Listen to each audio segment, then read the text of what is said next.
arthritis in the left hip that is causing discomfort and pain.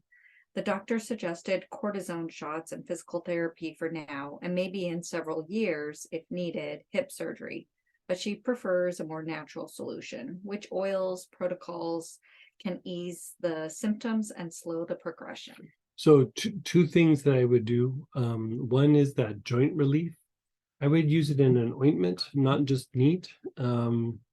We put the joint relief in not just a base of sesame oil, but we do it with sesame oil and extraction of licorice root, which has a kind of a steroidal, steroid effect. And so that applied to that hip twice a day, and then Sylvester pine to the wrist maybe twice a day, like 3 or 4 drops twice a day. The Sylvester pine will elevate, help the body produce its own cortisone rather than getting a cortisone shot. So that's helpful, but the joint relief increases blood flow to the area, helps blood leave the area, and has an antispasmodic effect.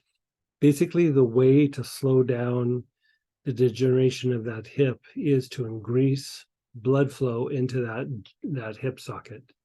And the issue is that the cartilage doesn't have its own blood supply. And so the more you keep increasing blood there, it keeps the cartilage hydrated. And so it can be compression from the bone, but a lot of times it's spasms in and around that joint. So putting that joint relief on multiple times a day, it can really slow the progression of that quite substantially. The idea, though, is to be consistent with it. And go ahead,